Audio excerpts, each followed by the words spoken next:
Bienvenue sur la chaîne de Incredible. Aujourd'hui, je vous propose une vidéo entièrement en anglais. Donc, c'est un peu une première. J'ai sous-titré l'entièreté de la vidéo. Donc, il y aura peut-être des erreurs et de ça, mais sachez que c'était un enfer à faire. Dites-moi dans les commentaires si ça vous intéresse, si vous avez besoin que je fasse des sous-titres, et deux, si ça vous intéresse des vidéos en anglais. De toute façon, je vais en refaire, mais c'est...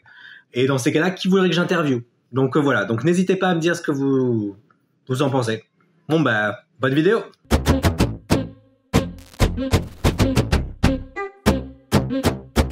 Hello. Yes, this video is going to be in English because today, on my series of behind the scene of board game, I'm receiving the champions of crowdfunding, Alex Radcliffe. Thanks so much for having me. So who are you and why did I invite you? Oh my gosh! I mean, the why do you invite me is well. Let's start with who I am. My name is Alex Radcliffe. I've been covering crowdfunding board games for 4 years plus now. Since 2019, I've been heavily covering the tabletop crowdfunding space. I've been an avid backer of board games for longer than that. I've been in the hobby since 2011, 2012, and then got deep into crowdfunding myself probably around 2017 or so, and then started covering them on YouTube and in the content creator space in 2019 for the next few years. From there, in around 2022, I want to say, I think it was 2022. It's been so long at this point, I lost track. But 2022, Gamefound hired me as CMO of Gamefound, so now I'm additionally involved in crowdfunding on that side of things as well. So that would be like the short version of my background of who I am and all that. As far as why you invite me, my hope is that it has something to do with crowdfunding, because that's a topic I know a lot about. But if we start going into random trivia, I'm going to have a hard time keeping up. Okay, good. And so for people who don't know, so Alex has a channel called Board Game Co, and he on top of that, he's a chief marketing officer of Gamefound. On Board Game Co, you make 20 videos about a week. You play more games than I do, and you have 4 kids. So yes. How much time do you sleep, and what do you put in your coffee? That's my first question. I try to sleep at 5 hours a night. I can't say I always get away with that. Depends on the night. I'd probably say closer to 6 is my average, but I try for 5. Coffee is just coffee. Definitely lots of caffeine, but it's one of those things. It's one of those trite sayings that we hear a lot, but I guess when you find it, it's true, which is if you love what you do, you'll never work a day in your life. I'm very fortunate to be able to, even though I work 90 plus hours a week easily between Gamefound and Board Game Co. I easily work 90 plus hours a week, but a decent portion of what I do, for sure, almost everything on the Board Game Co. side and half of what I do on the Gamefound side is enjoyable, easy stuff to do that it's stuff I would do with my free time. So there's no real concept to me of the difference between my free time, my personal time, and my work time. They all go under the same umbrella of something I'm passionate about that I get to do and that I just involve myself with. You know, if I'm having a game night with my friends and playing board games, half the time that's a game that's going to be helpful for me to cover on the channel. The other half of the time it's an old favorite that I'm just doing for fun. But there's a lot of mixed in of, even when I'm just having fun, it's very often helpful or useful for work. So I don't stop, but I'm very fortunate in what I do. Cool. So one thing is, like, you talk about a lot of board game. And you are the CMO of Gamefound. So how do you handle the conflict of interest that is inherent? Even when I receive a press copy, I feel the conflict of interest. Here you're being paid monthly by someone. So how do you deal really with it? So there's a few things. I think in general, when it comes to the conflict of interest or bias, they're all fair conversations to have, and they should be had.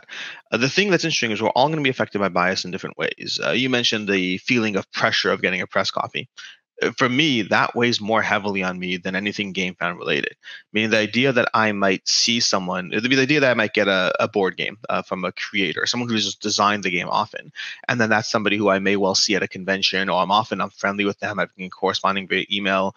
There is a sense of pressure there of not wanting to let the person down. At the end of the day, I have to do what's right for my audience, and so I try to be mindful of that conflict. But there absolutely is a bias, a conflict. There's definitely a feeling of pressure of not wanting to let someone down.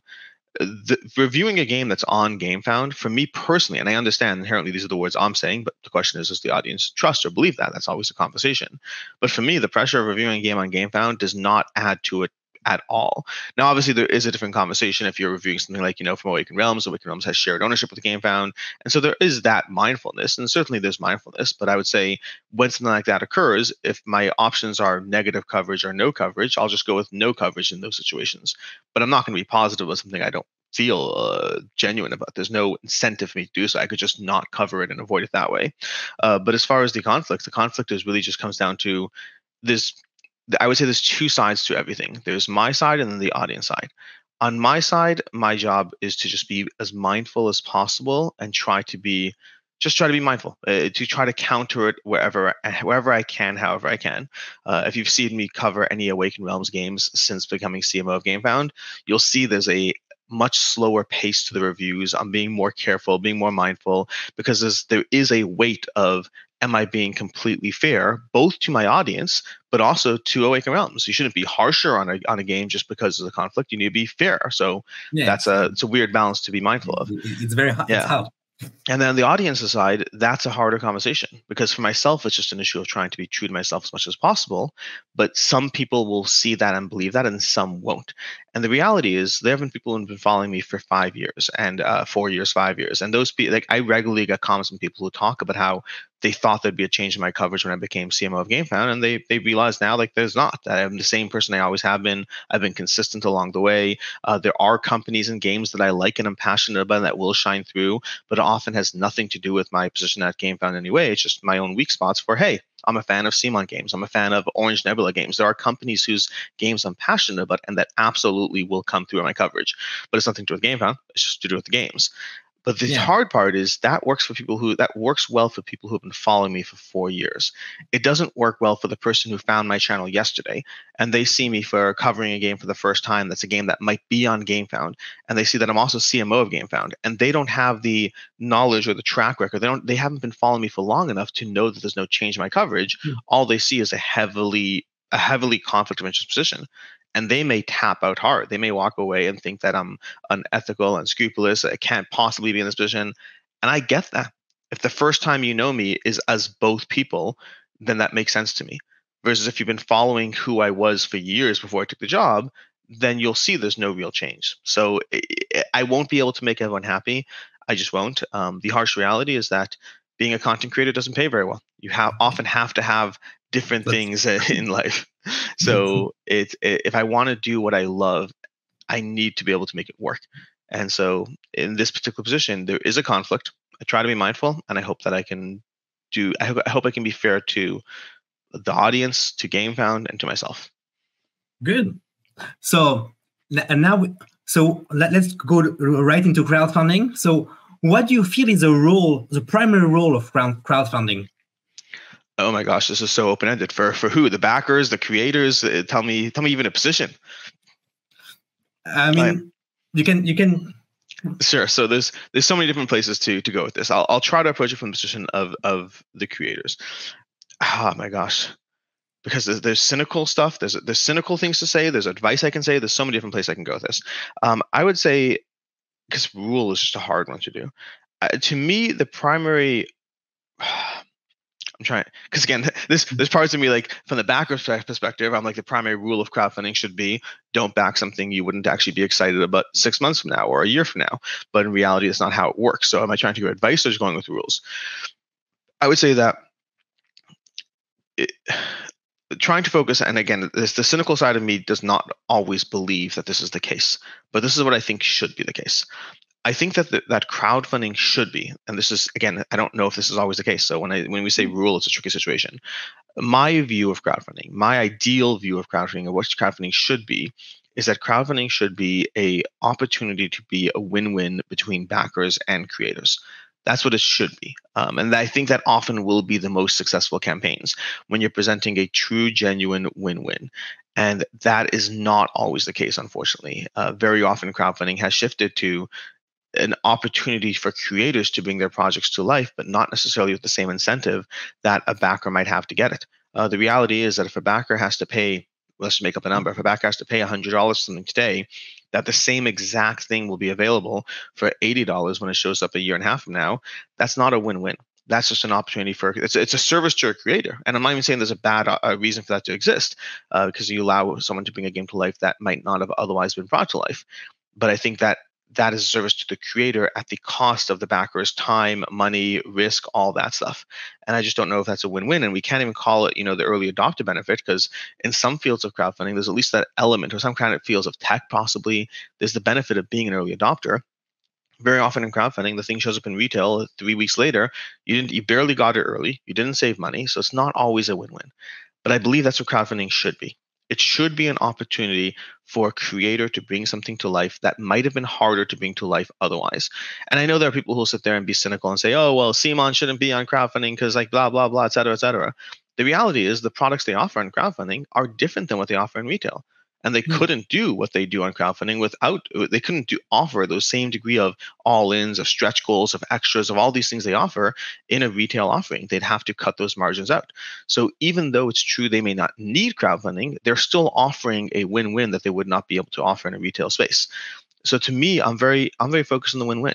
The creator should feel like crowdfunding is a good opportunity, either a good opportunity because they couldn't afford to do it, or even just a good marketing opportunity. Crowdfunding is also marketing. It's where people have attention and eyes, and people are always focused. I know Tom Vassell will always talk about how Tom Vassell from the Dice Tower, a very popular YouTube channel, if you don't know, he'll always talk about how there's too much focus on the cult of the future right now. That people are always focusing on what's coming next, and as soon as it arrives, they're focusing on the next thing comes next, and that's true. And whether that's a problem or not, we can get into a different conversation. But at the end of the day, the focus is on crowdfunding. It is on what's coming out later. And because of that, I think there's a good incentive for a company to use crowdfunding, either for marketing or just the finances of it. But regardless of which one they're doing, I think they should be giving back. They should be offering something that is a benefit to the consumer, something that is either at a better price point or genuinely wouldn't be available otherwise. Backers should be people who helped you bring your project to life and should be rewarded for doing so. I don't know if they always are rewarded for doing so. I think there's a lot of talk about, the 10% savings off MSRP that you get, which isn't really a savings most of the time. I think there's a lot of talk of being along for the ride and part of the discussion when a creator may have no intent of changing a single thing about the project, and they just mean posting infrequent, uncommunicative updates. I think crowdfunding has a lot of magic in it, and I think sometimes the magic is lost. I agree. So I have a friend who worked on he created a game, which is this one, which is City Tricks, which is a mashup of trick taking and 18xx.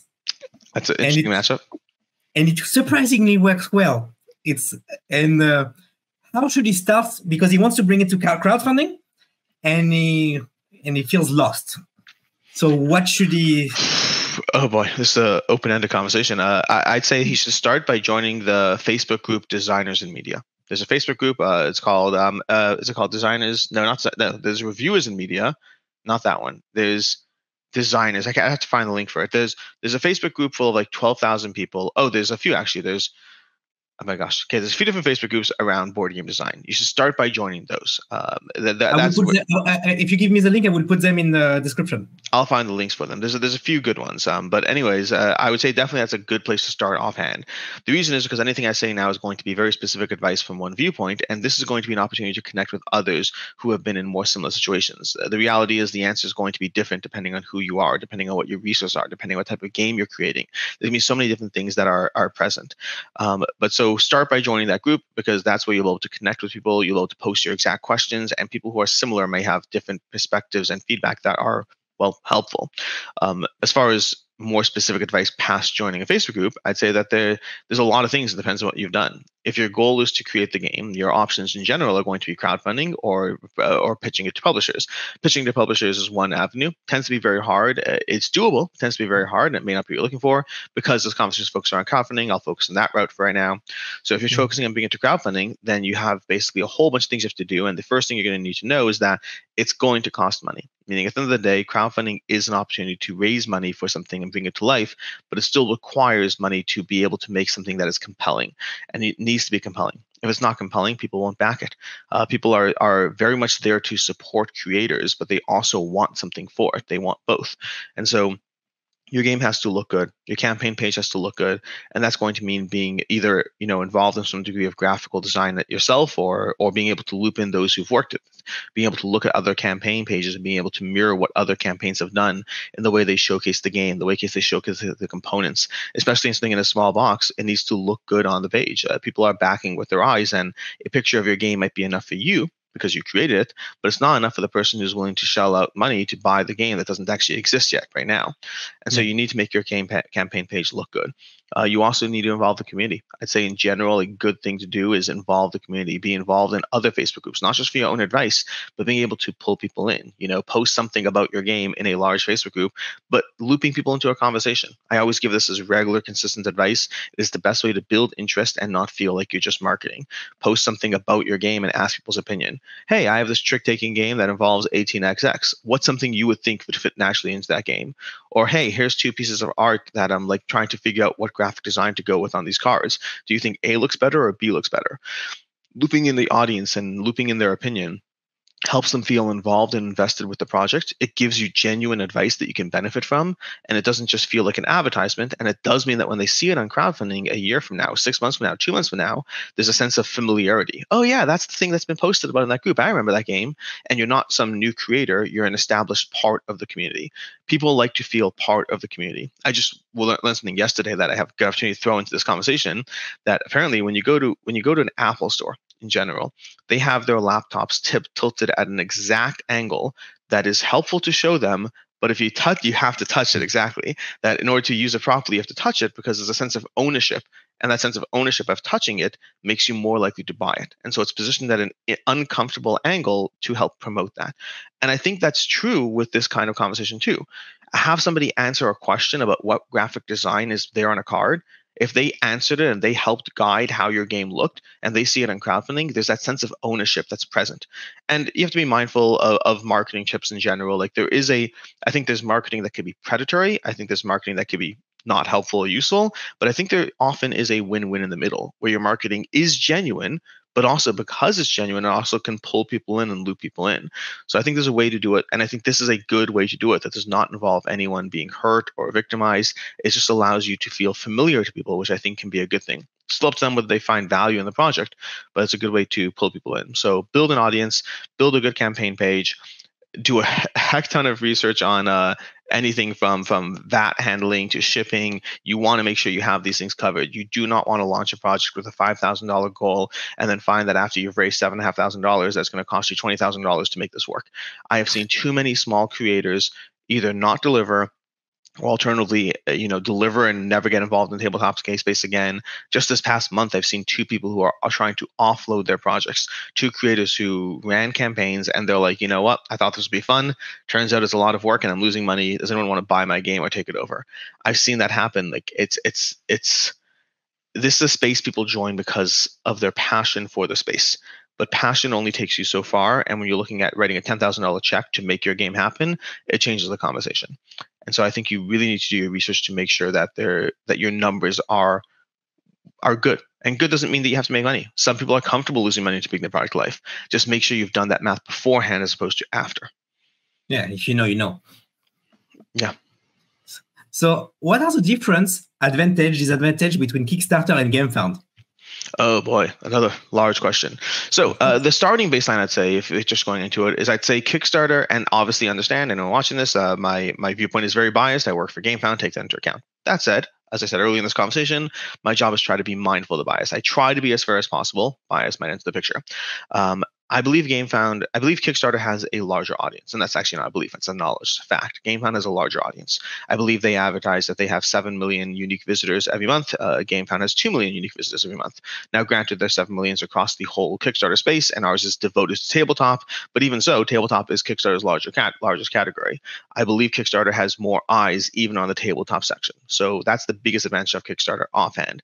I think there's also a name brand familiarity. If you're launching a new project and you don't have a dedicated a group of backers who've heard of Gamefound, I think a project on Kickstarter has more name brand familiarity than a project on Gamefound. If you're referring to someone who's never backed something in their life, they've probably heard of Kickstarter. They probably have not heard of Gamefound.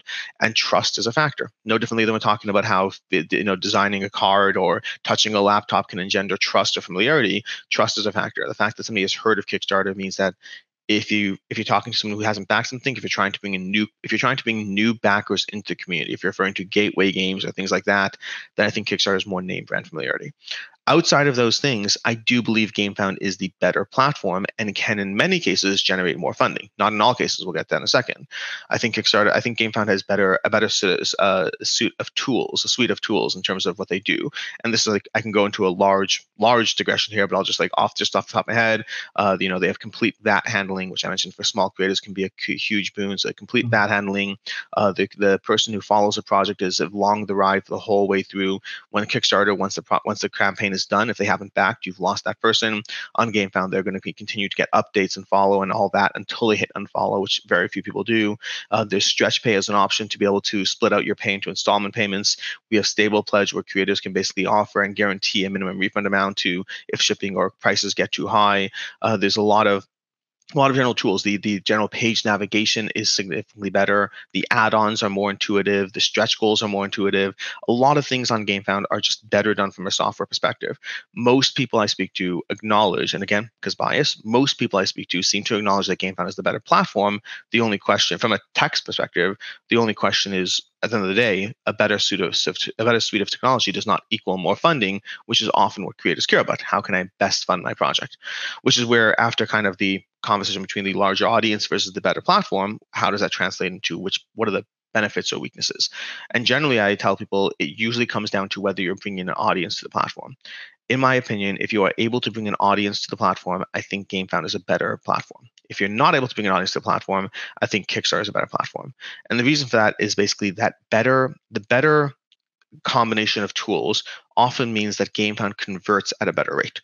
But to use some basic math for just some very basic whatever, so people can track whatnot, if you have 1,000 people who see a Gamefound project and they convert at a 30% rate, that means you have 300 backers. And if Kickstarter converts at a 20% rate, but they have 2,000 people who see the page, that means you have 400 backers. So 20% of 2,000 people is 400 backers, and 30% of 1,000 people is 300 backers, which means Gamefound converting at a higher rate doesn't help you if you have too many eyes on Kickstarter compared to Gamefound. So at the end of the day, if you're a smaller creator, if you're not bringing your eyeballs in, if you haven't built a mailing list, you haven't done past project, you don't have an IP or a name brand from a company, designer, or IP that's pulling people in, then very often Kickstarter might be better for you because there's more people, even if it's converting at a lower rate.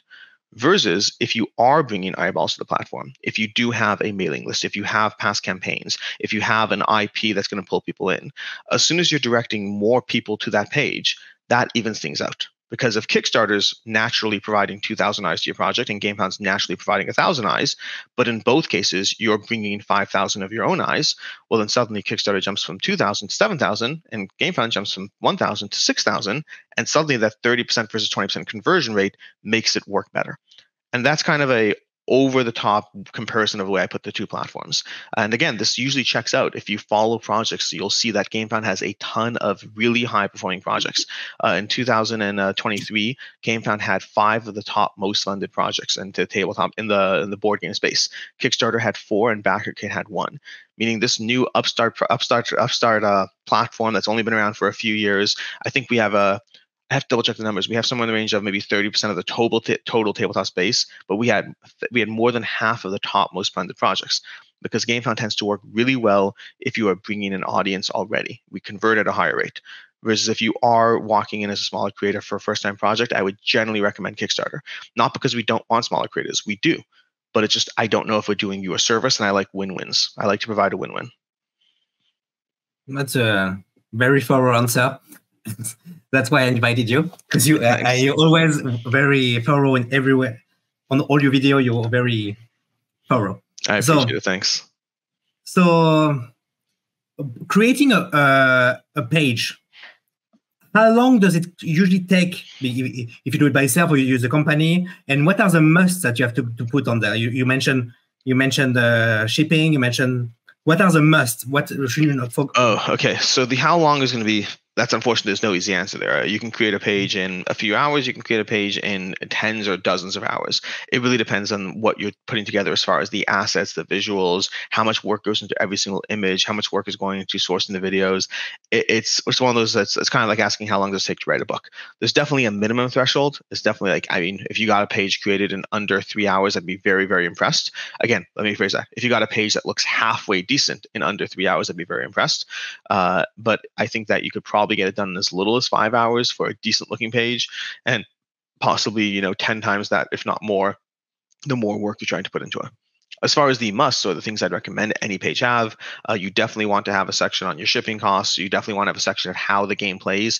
I find often how the game plays is so far buried down the page. You're like, look at this and this and this, and look at these miniatures, and look at this thing, and look at this thing, and look at this thing, and look at this thing. And they get to the very end, and then it's like, here's how the game plays, which I think should be higher up.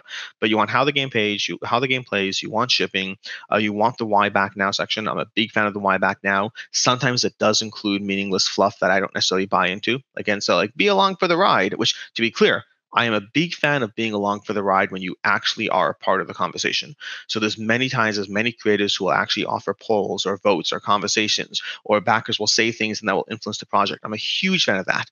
I'm cynical when a creator says be along for the ride and they completely ignore their audience and doesn't engage properly with them. So it can be a good thing and it can be a bad thing. It depends on the creator. So a why back now section is important. When the why back now could be along for the ride. It could be, get the game earlier. It could be the benefits or the exclusive items. It could be, hey, there's gonna be items here that are Gamefound exclusive. You won't be able to find except the conventions. But tell the people why they should back now, and then they can decide which things are value. You could put in there, support a small creator. Put in there. Some backers will sit there and say, yes, I'll pay a few dollars more because it helps you out. And others will sit there and say, that's not a value to me. But tell people what your reasons are, and they can then select from there what matters to them. I think in general, showing the components is a big one. And I think you really want to show them well. At the end of the day, especially you talk about a small box game, whatnot, you have a small box game and you can make those components look actually good or not good. And different campaign pages have a good way of showing components, but I think you can make even a small amount of components look good and look compelling. But effectively, people are buying with their eyes. They haven't tried the game, so they have to know, well, you have to give them reasons and incentives to back. I think having a section of videos from various creators, whether your own videos, if you've done your own videos, whether you've looped in creators, having a section on that is important. So we have components. You have to have pledge levels, components, pledge levels, stretch goals, the add-ons, the shipping, the why back now, how to play. The how to play is so important. That should be up there. There's going to be a good selection of risks. Risks can be a good one. A section on the risks and, all those aspects, that can be a good one. Unfortunately, I find that often devolves into meaningless fluff. Oh yeah, this is our third project and we feel like we've learned a lot and we're going to continue to try to deliver. I very rarely find that risks are often I very rarely find that the risks section adds value to anyone. There always are risks with crowdfunding, but the section on risks is usually fluff. Okay. So, and how long in advance should you announce a campaign? I know Gamefound campaign has a preview before launch. So what is the benefit of that also? So we generally recommend to our creators to have your preview page up at least a month before the campaign. At least a month. And we'd say that, I would say if I was giving my ideal recommendation, I would say 3 to 6 months. I think too long in advance and you start running into a risk where people are excited about when you first announce it, but suddenly as the year has gone by and the preview page has been up there for so long that by the time the campaign launches, they're just not excited anymore. The longer something is in announcement phase, I find, if you, again, I don't want to name projects because I don't want to attack anyone here, but there are projects that have been announced, then a year and a half later, they still haven't launched, and the buzz of the announcement disappears. So I think too long is not great. I think too short's not great either. There are projects that launch, and I'm like, hey, what, where, what, how, when? Like, it used to be button shy campaigns used to launch, like they used to just drop a campaign, it would be up for 7 days, and then it was gone. There's no notifications, no nothing. They still have short campaigns, but at least now they actually announce it via email. So if you're a follower there, you can actually see those things. But I think in general, you want to avoid a situation where a campaign goes up before someone has a chance. Blink and you miss it. A preview page generally is going to give people the knowledge and information that the campaign page is out there. It'll keep them exposed to the idea that is coming. If people see the campaign, they have time to prep for it. So in a month, you have there are people who check crowdfunding daily or weekly like myself, but there are people who don't check on Gamefound and Kickstarter every single day. It might be like they check Gamefound, every 3 weeks. And so like popping onto Gamefound and 3 weeks later, being like, oh, hey, look at this new project that's going to be launching. Having that knowledge and ability to actually give people the time and grace to know that a project exists, and then to eventually have a countdown clock, they can click follow, and then to eventually have the campaign. So we generally recommend a minimum of a month. I'd say 3 to 6 is good. It doesn't allow people to burn out too much, but it gives a good amount of time for you to continue to gather followers from those who aren't checking on a frequent basis. And then too long, again, you can lose interest. Cool. So, and are stretch goals really necessary? Because sometimes I feel it's like only a marketing ploy, and sometimes they announce things that, I don't know, it's just... So stretch goals in the strict format of what a stretch goal is definitely not necessary. But I do think there's benefits to stretch goals or daily reveals. The original pitch of stretch goals, I think the original Zombicide campaign would be the original Zombicide from CMO, I think is the campaign that popularized stretch goals in crowdfunding, in tabletop crowdfunding. The idea that, hey, if our campaign raises $100,000, that's one thing, but if we raise more, you can keep adding stuff because we have benefits of economies of scales. And all those things are true. The benefit of economy of scale, the fact that if you're printing 5,000 copies versus 1,000 copies, there's absolutely benefits of economies of scale. What isn't necessarily true is the ability for a company to basically make things up on the fly to adjust around how a campaign does. Stretch goals that effectively have a basis in truth, but then very much became a marketing ploy to build up hype and involvement and tell your friends and get people on board. And it worked for a really long time. The problem is, like any marketing trick, the longer it goes on, the more people tap out of that. I remember the first time I backed a campaign that had stretch goals, and I felt like that emotional investment of like, can we just get a few more backers so we can get this next thing? And I want this next thing. And now I see stretch goals and I'm like, whatever, I'll just check in when the campaign ends. Like, I don't care. Like I still want all the goodies, but I'm not being pulled along for the ride anymore. In a weird way, it's almost like how when you first get into a go-kart, the very first time, a go-kart's the coolest thing you can ever like drive around, and it's so much fun. And then as an adult, you're like, I drive to work every single day. This isn't cool. It's a bigger car, it moves faster, and it's not exciting. So I think in anything in life loses excitement as time goes on, and especially as longer tabletop crowdfunding is going on, stretch goals have become more and more people see stretch goals for what they are. And then every campaign, you'll have a few people who are like, just get 2 more people. And the diehards are all like, dude, this is fake. You ignore it, whatever. But I think the benefit of stretch goals, even once we go past the marketing, is that normally in a typical purchase, you research a product, you go online, you buy the thing, you leave. There's no process where you go onto Amazon and you're involved in the buying process for 2.5 weeks. That's not what happens. You don't sit there and like check the campaign page, check the Amazon product page every 2.5. Like for 2.5 weeks, you're checking the Amazon product page. They suddenly add a new expansion for the toaster, and now it comes with an extra rack in it. And you're like, ooh, this toaster is getting better as it goes along. And ooh, look at this. Now it comes with an extra like plug socket. I don't know. The setting goes from instead of 1 to 10, it goes to 1 to 12, and the toaster's changing daily. That's not how a typical product purchase works. Crowdfunding is, to a certain extent, a journey. It's a purchase, but it's also a journey. And keeping people invested in that journey is an important part of actually making it feel like a campaign and not a purchase. And to that end, having your product change or adapt over the course of the campaign makes it feel like a journey. And it's inherently, it's a tricky situation, because the more you reveal towards the end, the better the thing becomes towards the end of the campaign, the more you're pushing people who jumped in day one to feel like it's not worth it.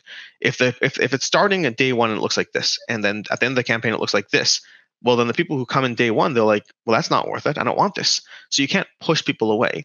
So you have to figure out the balance between having something reasonable day one, but being able to iterate across the course of the campaign so that people are incentivized to keep checking in, so that they see the latest updates. So they pop back to the campaigns. Oh, look, what's this? It's an optional buy. Oh, that's fun. Hey, look, they just added foil to the cards. That's cool. I didn't need that, but it's a nice little upgrade. So it doesn't have to be stretch goals. It could be daily reveals. It could be planned updates. It could be any number of different things. But I do think there's a benefit to keeping people invested for the journey, and not just, on the page, back, and leave. Okay. So how much does like being on Gamefound cost, and what service do you get for this money? Because you pay, I mean, I guess there's promotion, but what else is there? Sure. So GameFound standard rates are going to be 5% of the project plus payment processing fees. So whatever the standard payment processing fees, generally around 3%. So, and then GameFound gets 5%. So you're usually looking at around 8%, which is, I believe, comparable to Kickstarter's default fees as well. So you similar fee structure on both platforms. As far as what you get for it, the first thing is you're getting access to the suite of technology. You're getting on GameFound. You're being there no differently than if you're on Amazon, on eBay, on Shopify. Every site that offers you a technology platform to be able to be on the site has a fee invested. As far as what else do you get? Well, you get a bunch of other things. You're going to get access to once your project launches, you're going to be on GameFound. Once the campaign's done, you'll still be visible on the platform. We're still going to showcase your product. So, for example, if you're on Shopify, you have your own store. There's no marketing built into the platform. Versus if you're on Amazon or eBay, they are inherently showing your product the entire time. If I go on Amazon and search something, I see it. Similarly, if you're on GameFound, you're going to see someone's project when it's live. You're going to see someone's project when it's moves to the pledge manager phase. So you're getting platform visibility. You're getting access to the platform to host your project. You're getting visibility on the platform itself, recommended, featured, top banner, all those types of things. You're also getting access to people who can help you out. So we do have people. You're not left on your own with a bunch of help pages and all that. We do have help pages. We have a very detailed help guide to get you up and running. But if you need access to a live person or whatnot, we can hop on a call. We can talk to you. We have people there to help you bring your project to life. We also have a marketing team as well. So it's a separate cost to use our marketing, but we do have a marketing team that can help you out. Whether you want to use your own in-house marketing, a third-party service, or ourselves, we have basically whatever options you need to help bring your project to life. So I would say my default answer would segue to platform, people, and marketing. Good. So GameFound started as a pledge manager. So what is it, and what's the difference with crowdfunding? So GameFound started originally, this is going to be a very short, condensed history. GameFound started originally, and this is where people often are confused that Awaken Realms owns GameFound. They do not. They are separate companies. They do have shared ownership. I'll get to that shortly. But the very short version is GameFound started as a pledge manager specifically for Awaken Realms. Awaken Realms launched a lot of crowdfunding projects. They wanted to start their own pledge manager. They started a thing just for themselves. And I don't even think it had a name back then. They just started a technology that they used for their own pledge manager service, which I guess we should take a step back to those who don't know or don't know the full picture. Kickstarter is a platform that helps you bring your project to life, but it very often was lacking in the tools you would need to properly manage those backers after the fact. It didn't have nearly enough tools or software in place to be able to handle anything from people buying multiple items or where their shipping addresses, all these different things you need to really manage. Kickstarter has the most bare minimum set of tools available for creators. And so multiple platforms would launch as pledge managers. We had BackerKit, we had CrowdOx back in the day, although they merged with BackerKit. So there's this whole industry of setting up your own post-crowdfunding tool to manage all that data and information. And then GameFound had Awaken Realms had their own in-house platform that they built, and then they started lending it out to other people. They had people who wanted to use it, they had friends in the industry, and so they started doing it as a free service, and they started helping their friends out. And then that grew from just helping their friends out to actually building a full site called GameFound that initially was free for all creators for a long time, that they just basically helped bring projects to life. They helped other people. Other people were allowed to use GameFound as a free pledge manager to be able to, again, help with that second phase of their project. And that went on for years. Eventually, they decided to start a full crowdfunding platform because they felt that the tabletop space had a very unique set of needs and it wasn't being met by current existing crowdfunding options. And so they built their own full pledge manager, the full crowdfunding platform, which is what GameFound has become. So now they have the full service. So now it's not just the pledge manager, not just the post campaign. It's the campaign itself. It's the post campaign. It's the pre campaign. It's the marketing. Now it handles all your needs. So it started as a pledge manager for Awaken Realms. Oh, and then at one point along the way, by the way, it shifted out to entirely its own company. So there's no shared employees between the companies. Awaken Realms at this point uses GameFound, but they negotiate rates. There's a single person who has shared ownership of companies, and then when there's negotiations, he steps out of the picture because conflict of interest. And so they now are separate companies who are definitely friendly. I'm not going to try to pretend that they're not friendly. They're definitely friendly, but they have different offices. They're both in Poland, different buildings, different offices, no shared employees at all. Just an original founding partnership. That is what started it off. But yeah, so at this point, GameFound is a crowdfunding platform, a pledge manager, and a marketing service all in one. Okay.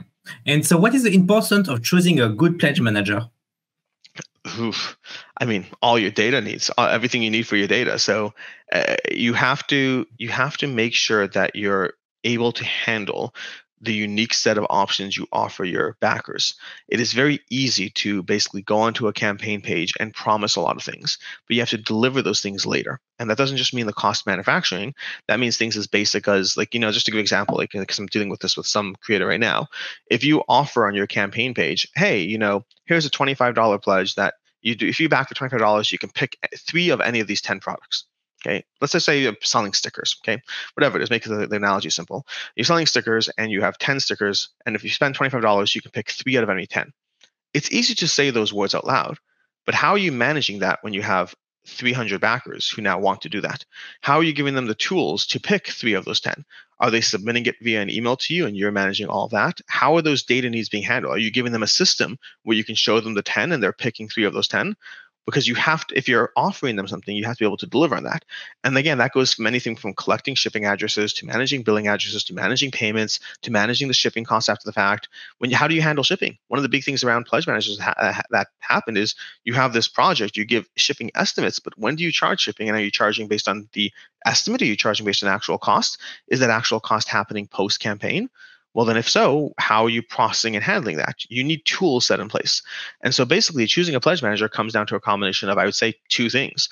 What is the rate that the pledge manager is charging you? How much is it costing you?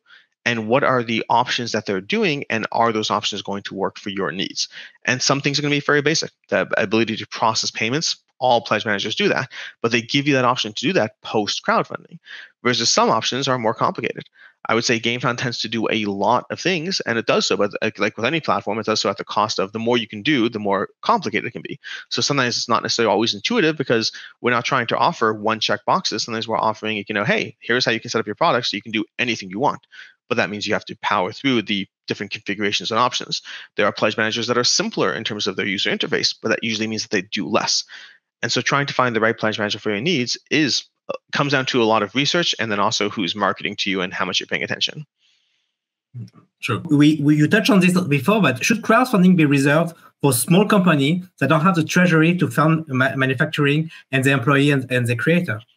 In my opinion, no. I understand the viewpoint of that. I mean, there's a viewpoint of if you're a large creator and you can bring your own project to life, bring your own project to life. Why are you trying to take advantage of, taking people's money when you don't need it? And I think there's 2 different things I'd say. The first thing I'd say is very often creators in the board game space are smaller than you think.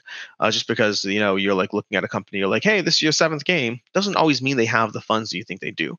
But I would say separately from that, because for me, my own belief system is even if they do, I think crowdfunding is not just an opportunity to bring a project to life that you couldn't afford financially.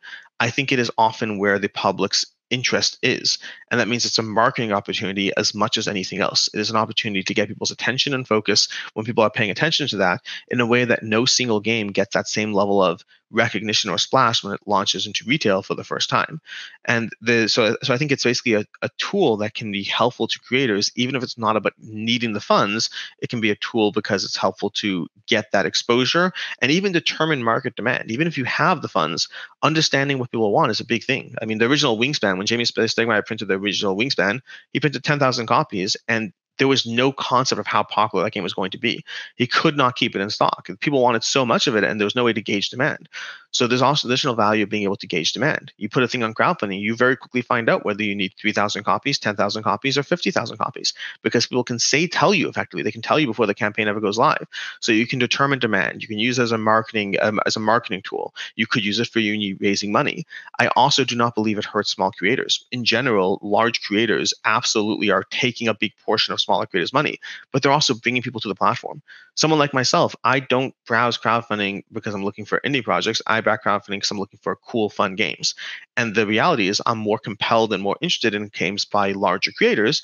And then here and there, I find indie games now that I'm on crowdfunding. I mean, separately, I cover crowdfunding, so there's that additional. But before I covered crowdfunding, I would occasionally find smaller games because I was there. And the data shows in general that while there are large companies there, the overall crowdfunding space has continued to grow as large companies have entered the field. So I don't think it hurts smaller creators. I think it adds exposure to them. Now, the flip side of all of this is I'm a huge fan of all these things that are benefits to crowdfunding. I personally believe that I want to see it as a win-win. I want to see creators offering projects to backers that make sense for backers to back, and they aren't backing it purely out of a sense of FOMO, out of, ooh, what if I don't get to see this later? Usually you will. If it's a good game, usually you see it later. So like I don't like FOMO as being a primary driver. I want there to be a genuine win-win at play, and I don't think there always is. So I'm a big fan of the fact that everyone should be able to use crowdfunding. Personally, I like to see win-wins, and I back accordingly. Okay. And to be the devil's advocate, if you think about Bus, one of the best game ever, it has a reprint campaign right now on Capstone game that is only available via a pre-order system. Don't you think this game would reach way more people if it was on crowdfunding? So interesting. So I asked a similar question to Jamie Stegmaier about Wormspan. I said, because Jamie Stegmaier famously does not, he started on crowdfunding with Scythe and Viticulture and all that, and then he moved away from crowdfunding. And now they do pre-orders, short-term pre-orders. And I think that with Wormspan, I asked him if he had been tempted to try it on crowdfunding. And he kind of said they're tempted to, but they still decided not to. I think that crowdfunding comes with some downsides. And I think that as a creator, there's still a question of whether you want to be perceived as a crowdfunding creator. I think there's many upsides to crowdfunding, and those upsides are upsides if you take advantage of them. I believe in the win-win. But there's also things that aren't as clearly upsides. So even things like, for example, the fact that you're much more beholden to the crowd. The difference between a pre-order and crowdfunding is a pre-order for a Bus is not pretending that you're part of the conversation. You're not. You're buying a product and you're pre-ordering it. A pre-order is a different thing than crowdfunding.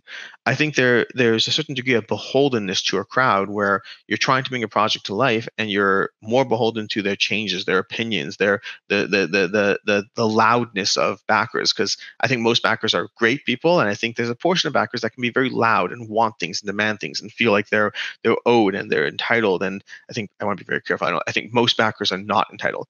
I think some backers can act entitled.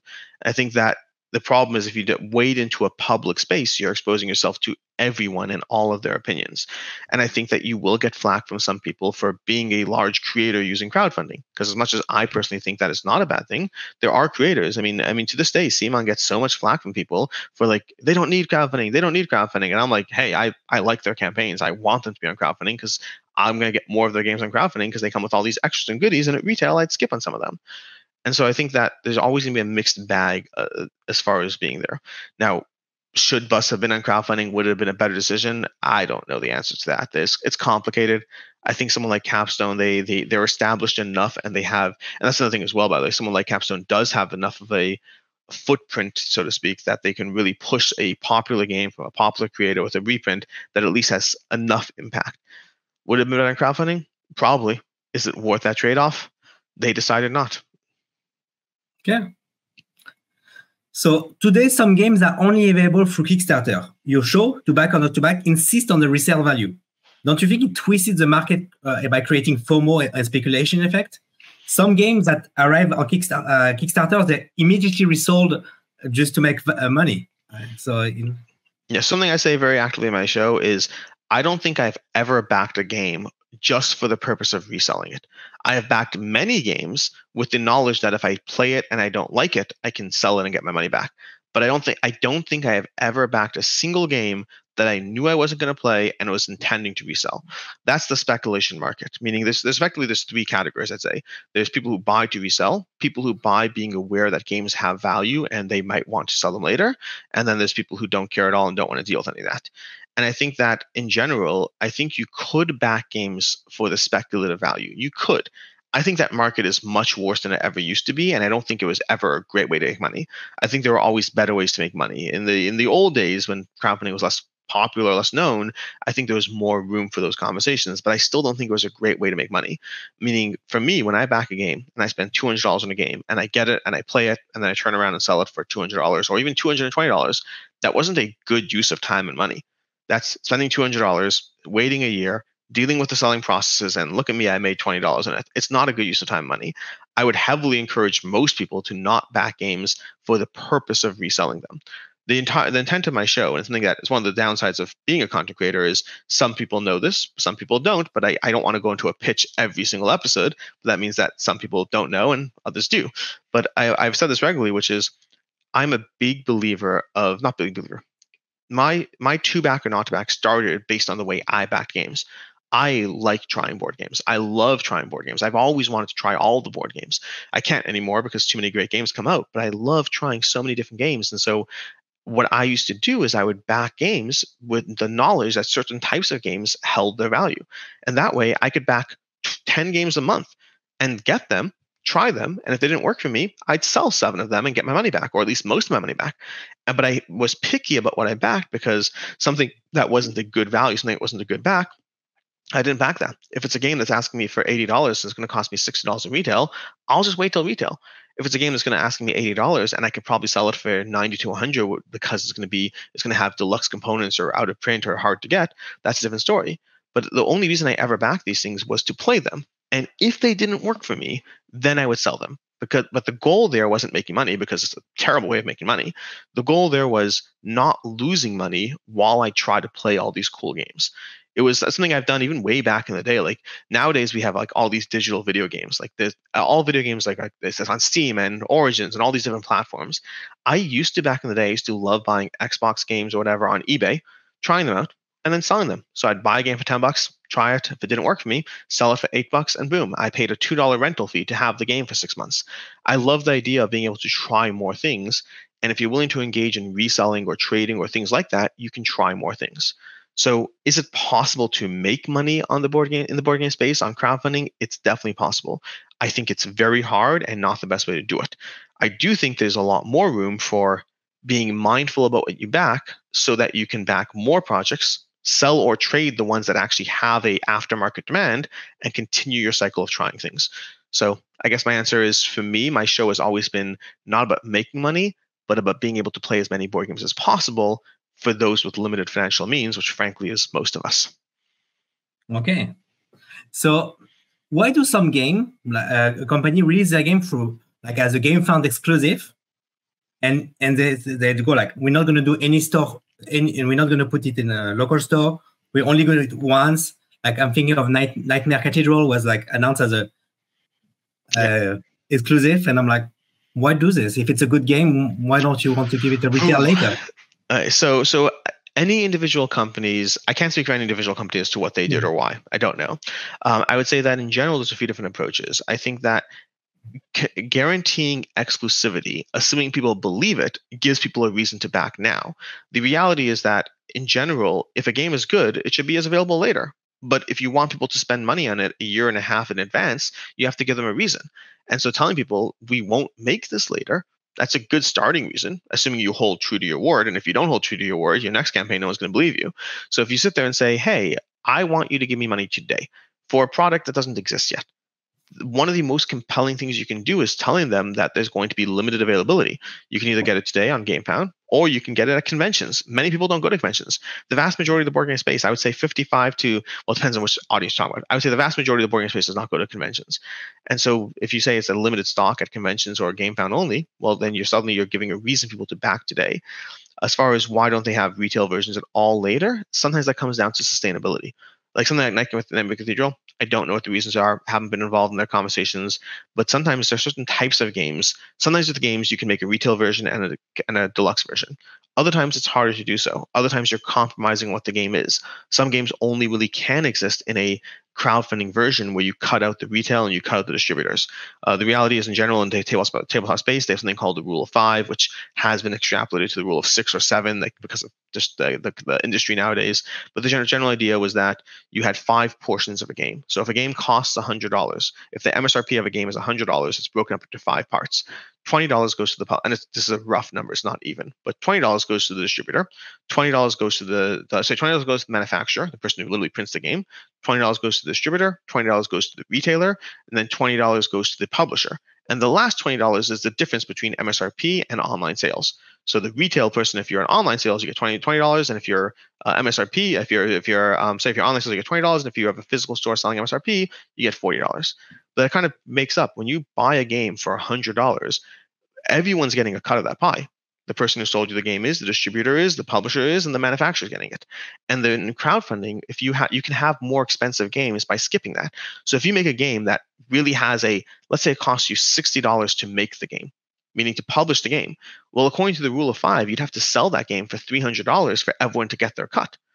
Because the problem is the retailer isn't going to say, okay, I'll just put it on myself even if I'm getting $20, because then they're taking up $300 worth of sales from the customer and only getting $20.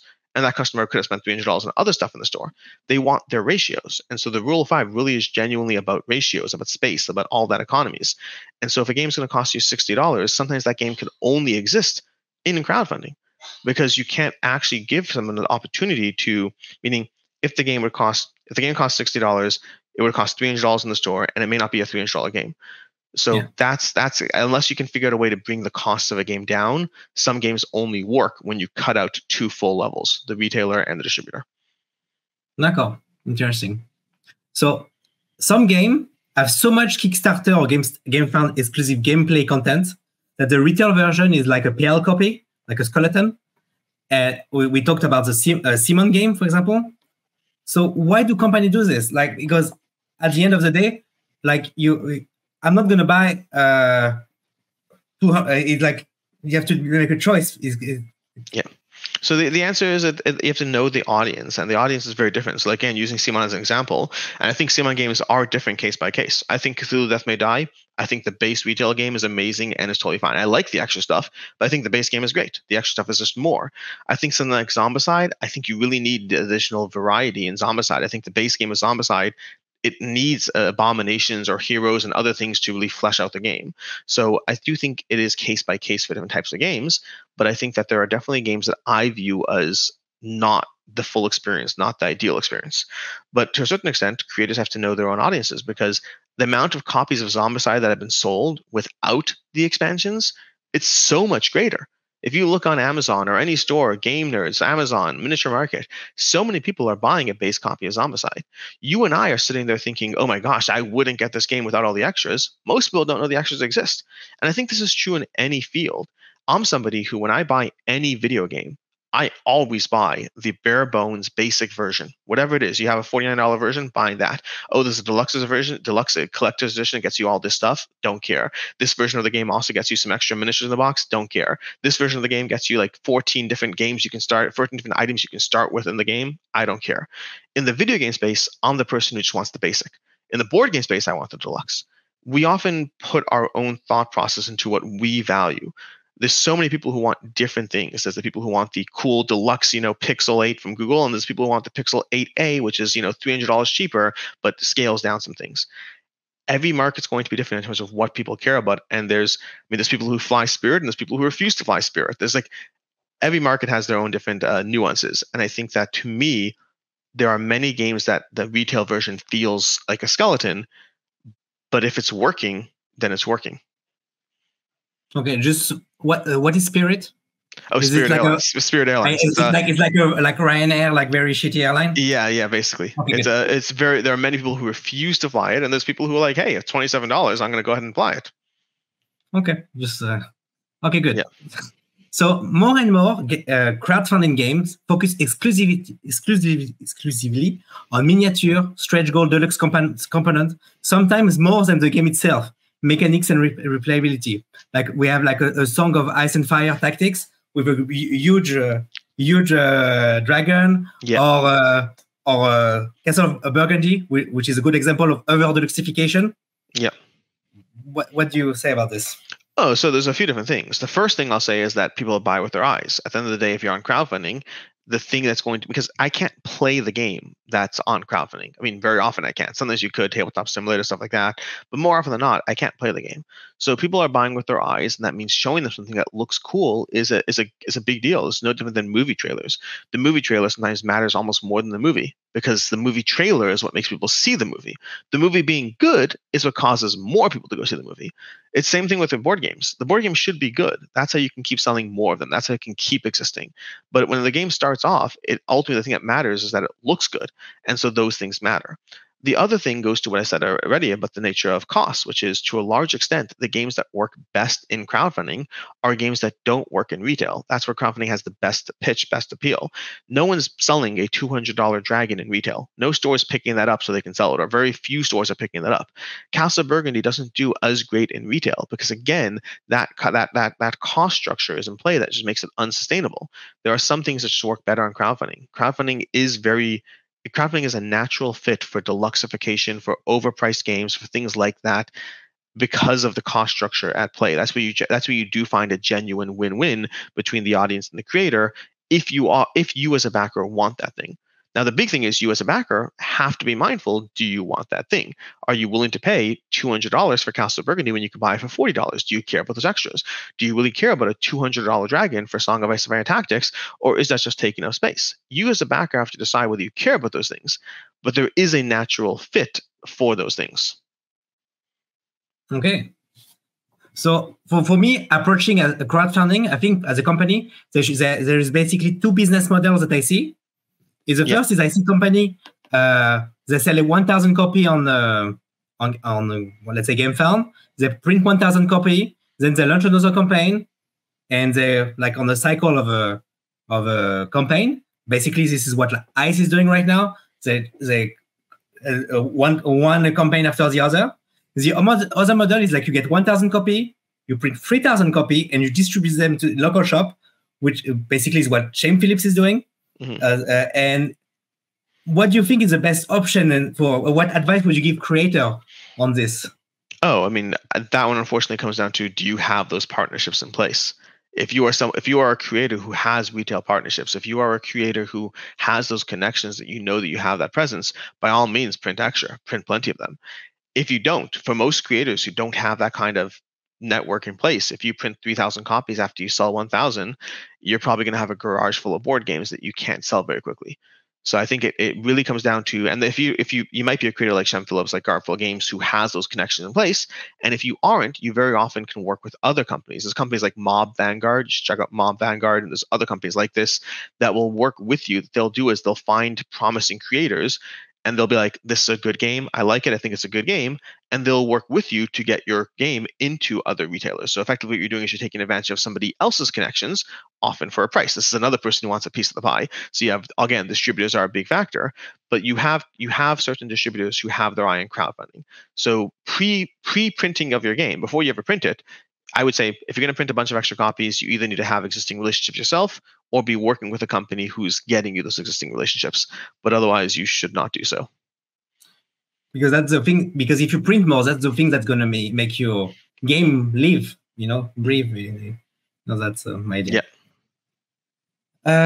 Also, there is two things that I see. If you take the life cycle of a game that does well, it goes out, finds its public, then there is an expansion a few years later, then another expansion a few years later, and over 4 or 5 years, they make a few million, and the company is doing great. And you have other game like Ankh, that's going to be a big release with 5 extensions at once, with everything, and that doesn't have a staying power because people are not excited every year when a new expansion comes out. So at the end of the day, they make the same amount of money. But is it a symptom of a society of today that we need to have everything now, and cannot wait for? I think it's a symptom of crowdfunding trying to get as much money as possible. Meaning the reality is one of the ways to hook people into a game is to say, hey, it's $100 for the game. But now it's $130. Now it's $160. Look at this expansion. This expansion. It's a good way to drive up the price. It's actually mentioning Simon as a good example. Simon's actually, they historically have done that. It's only been recently that they've started really supporting their games more, with things like Marvel United being full additional campaigns. Right now they have Dune, War for Arrakis, an expansion pre-order campaign on Gamefound, which is very unheard of for them to have just a small focused pre-order campaign. That's not something they typically do. But I'm happy that they are branching out in the way they approach it. I think that producing 6 expansions at once is a great way for the company to have a higher funded campaign. And it's a great way for me as a backer to feel cool because, like, look at all this fun stuff I'm getting. But I don't think it's the best way for the expansion marketplace to thrive. I think the expansion marketplace should ideally be done based off of, you launch a game, You see what people like and don't like and how they adjust it. You try to talk about it. You're like, oh, I think this would be a good expansion to mix in. It's going to add this thing I always wanted to put in the base game, and it's also going to fix this small adjustment. Oh, and look at these things there. I think expansions work better over time, but it's definitely a symptom of both backer FOMO and creator FOMO as to why we've seen a lot of ballooning expansions in crowdfunding. Okay. And just so I know, Alex Radcliffe, do you have any connection with Harry Potter? No, unfortunately not. My father's actually from England originally, so you could argue, oh my gosh, that. But fun little fact, Radcliffe is not his original last name, so it's that was the name took on later. So if there is a connection, it's completely random and not something I know about. Okay, good. So now let's delve in a little bit into the ugly part of crowdfunding. I'm going to give you a specific example. Eldorado game. They crowdfunded the game called Legend Academy. Yeah. And they made at one point a stretch goal to do it in French if a certain goal was achieved. It was announced as achieved. Then 2 years later, after not communicating very well, they announced they will not do the French version because the goal was not achieved, and they removed the announcement that it was achieved. So I don't mind the lateness of the project. The problem is the gaslighting on the platform. So what is the responsibility of the platform on this? Interesting. So I didn't know, but you're saying they removed the update? Yes. Can you even do that on Kickstarter? It was a Gamefound. There's a Gamefound. They removed an update? Are we sure about that? Yes. Interesting. So off the cuff here, I'm going to look into that after this call because I believe, whoa, okay. So I'm going to look into that after the call because I am shocked at the idea that they could remove an update. The idea that a creator can change their mind for some reason, that's complicated. That's one conversation. But if we're getting to the responsibility of the platform, I am 100% against the idea that if any way that they could remove an update saying they did it. That feels like hiding information. And I don't like that. So I'll be looking into that separately from this call. You will see a lot of French people very angry on this campaign. So the people who are angry, that is what it is to a certain extent. I'm not saying not to minimize that, but I think that's the responsibility of the creator to the community. Yeah. The idea that they can remove an update, that is the platform giving them the tools to obfuscate information, and I don't like that at all. I'll be looking into this, but yeah. So as far as the creator, so there's two things divided into the creator and the platform. I think the platform should be agnostic in these things. I think platforms, by the way, do, at least I can't speak for Kickstarter. I can say that for Gamefound, we behind the scenes, we do a lot that you may never see. We do a lot of poking and prodding and pushing on creators because at the end of the day, as much as we sit there and say, hey, by the way, it's the creator, not the platform, there are people who still get upset at the platform. It's in our best interest to have projects that deliver, projects that if they promise one thing, that's what you get. It's in our best interest to provide a good environment for everyone. And so we poke, push, and prod a lot of people behind the scenes. Actually, you mentioned Legend Academy. They just released an update today talking about delivery timelines, which people have been waiting for that. So after 3 months of not saying anything. But, exactly. But that's, I love that game. I had a chance to play it. I'm excited for that game. But we definitely poke and push and prod behind the scenes. But we also have a limit as to what a platform can do. And we also look into financial viability. Before a creator comes on board, there are things that we do in terms of, before a creator comes on board, there are things we do before a creator comes on board, we look into the finances and we go through the viability. We try to be as safe as possible. We can't make guarantees, we can't make promises, but we try to provide as safe of a platform as possible. But creators have the leeway to do certain things themselves. Creators have the leeway to make decisions. Creators have the leeway to promise one thing and then realize it's not sustainable. And I'm fine with that. I don't like it. I think it's not cool. It's not fun. We talked a second ago. Why is Capstone Games avoiding crowdfunding? Because sometimes you're beholden to the crowd. If you just do a pre-order, you don't have any of these conversations. You're avoiding them entirely. But again, so the creator side, I'm sympathetic. I think it can suck. I think that you have to be as genuine and communicate as well as possible. On the platform side, I think the platform should, at the very worst, be neutral and ideally be a positive effect to try to help make things go well. The idea that an update was deleted, I will be looking into that. Okay. So when bad actors are using a messaging system, that doesn't make you liable at all? I don't think so. I think that, again, think about it practically speaking. Again, to be liable, there's liable and responsibility as a platform. So liability is the idea that a bad actor does something wrong and you are financially responsible for that. And the way I'd put that is if you buy something on eBay and the creator scams you, eBay is not responsible for that. eBay isn't. eBay provided the platform between the two creators. Now, it is in eBay's best interest to provide a platform that is as safe as possible, and they do so. They will frequently reject creators who don't have good reputations. If you have too many issues with your deliveries, I've been an eBay seller. They are harsh on sellers, but they're not liable. They're just trying to provide the best and safest platform. I would say that's the same stance Gamefound takes. We're not liable for creators, but we want to provide the best and safest platform. And so we do a lot of things to try to make sure that's true, both before the campaign, during the campaign, and after the campaign. We are generally on top of things. That's why this deleted update thing is very surprising to me, because it's not a stance we normally take in any way. We don't obfuscate information. We want the backers to feel like we're on their side as much as possible, with the caveat that we're not liable. We just want it to be a good platform for everyone. Okay. So you have big name like Simon that announce exclusively deal with you. How do you get them? Do they pay less on the platform, or do they get better service? So in general, if you are a larger creator, you absolutely have the leeway, and this is where I'm going to talk in vagueness. I'm not going to talk about any specific creators' deals or anything like that. If you are a larger creator, you absolutely have the leeway to try to push for anything, better terms, better service, features. Features are often a big thing. We'll have creators who will sit there and say, we can't join Gamefound unless this and this works that way. And then we'll make it work that way because it's our best interest to have them come to the platform.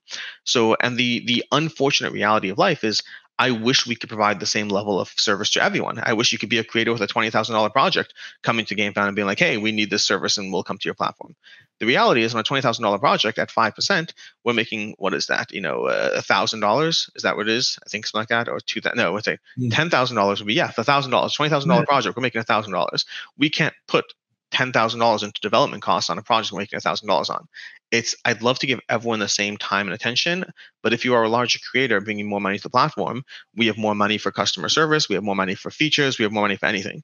So a larger creator effectively has the opportunity to negotiate for whatever it is they care about, whether that's service or features or rates.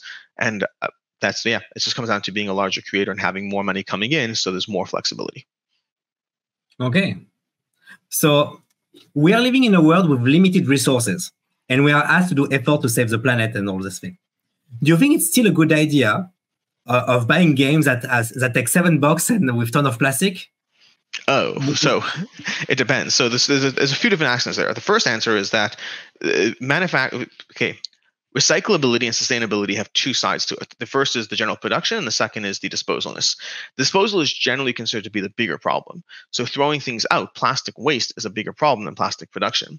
I think the nice part about board games, they actually tend to have lower waste than most things. These are games that are valued and cared about, and the ratio of them being thrown out is not huge, at least comparatively speaking. I think the production is still a factor, and you do see a trend towards environmental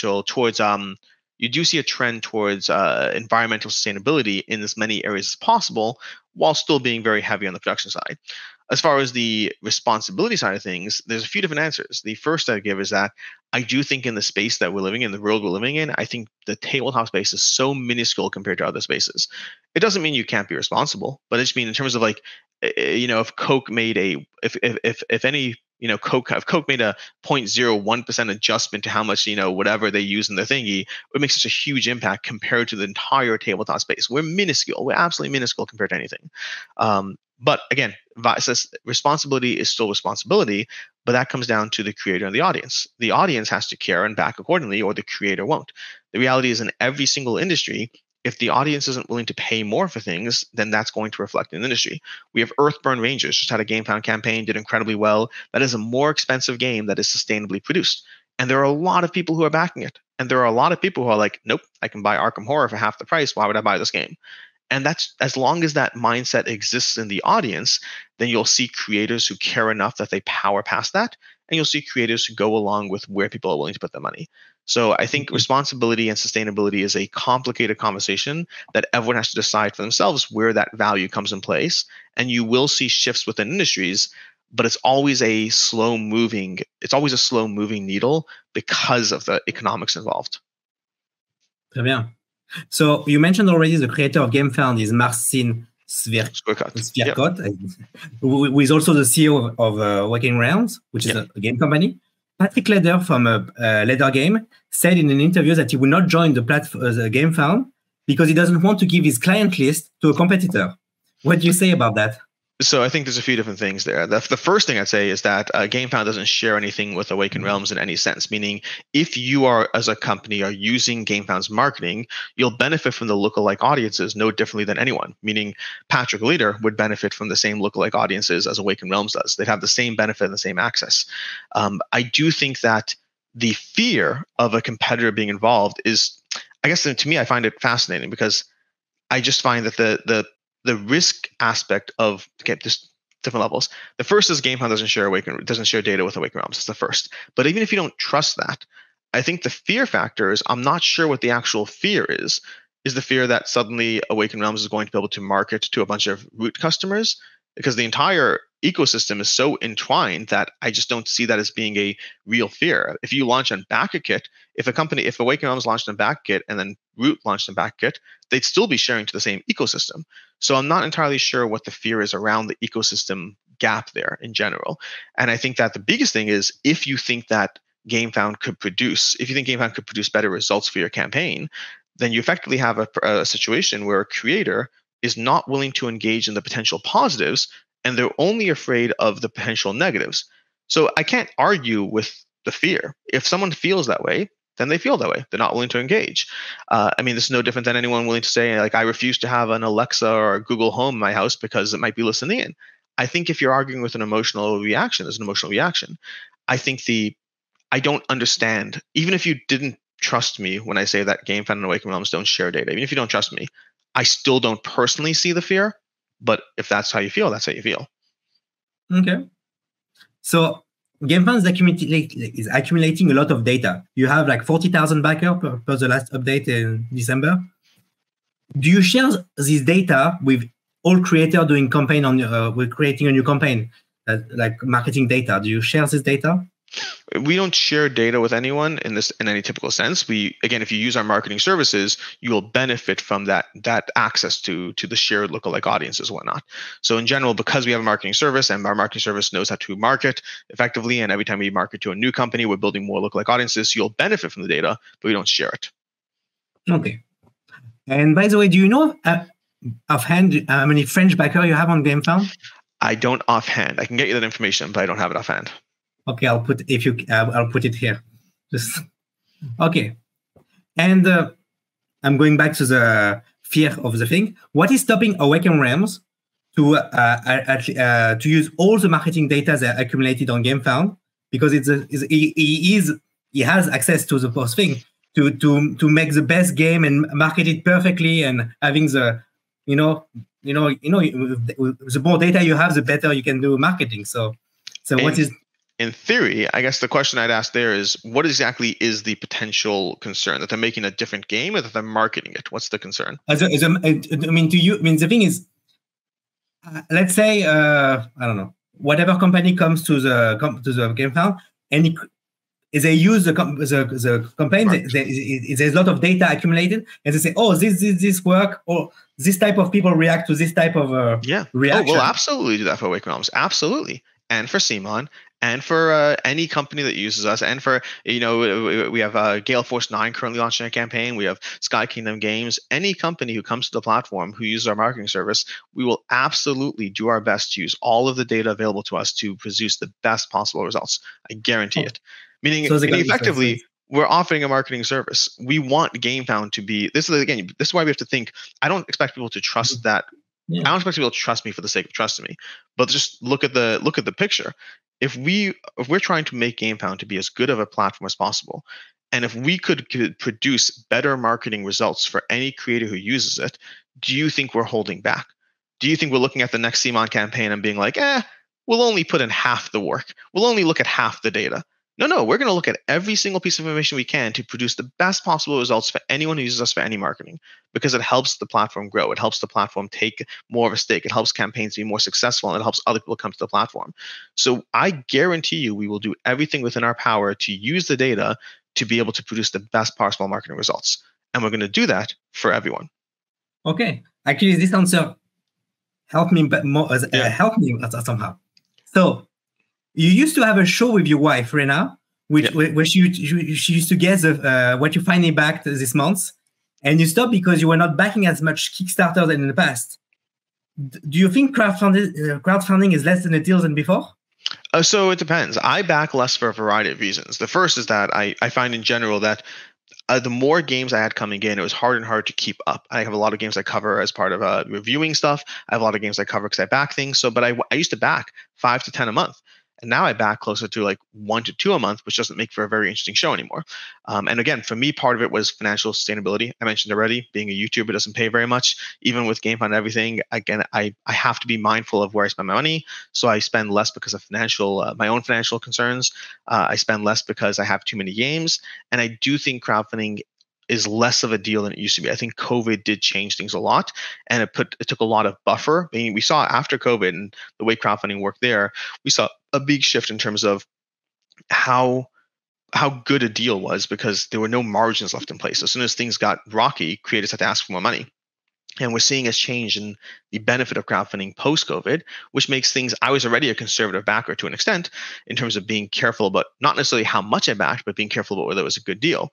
And so now I'm even more careful. And so it just became some situation where I backed fewer and fewer games than I used to. What's interesting is I actually asked my audience this recently, and it looks like I think 55% of my audience said that they back fewer than they used to, and only 19% said they backed more. The rest either don't really back much or back the same. So a large amount of people back fewer games than they used to. So that's across the question I asked my audience that.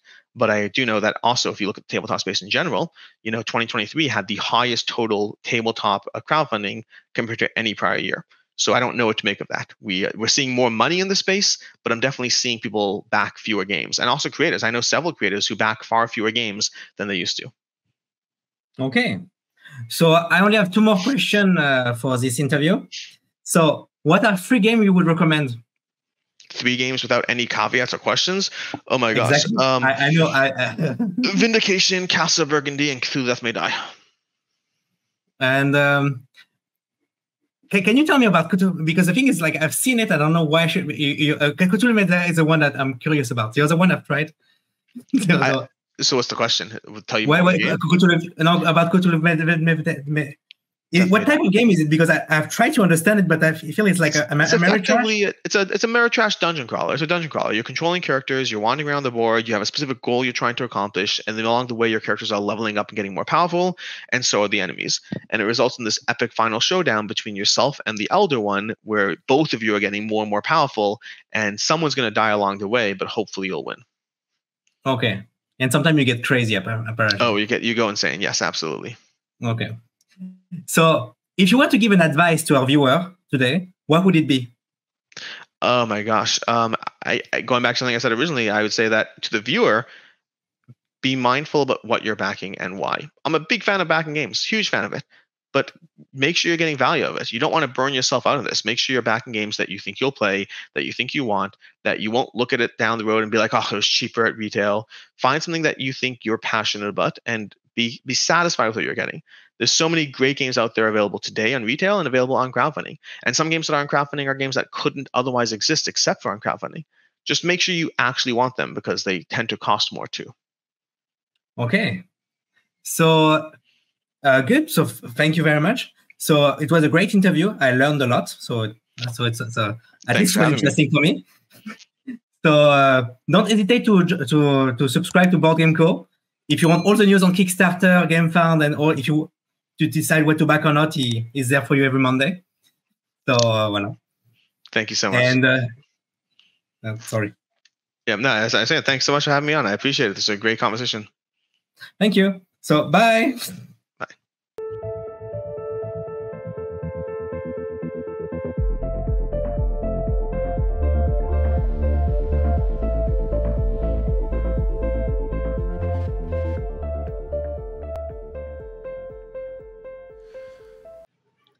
Alors, est-ce que ça vous a plu les sous-titres? Dites-moi, hein, dites-moi. Bye.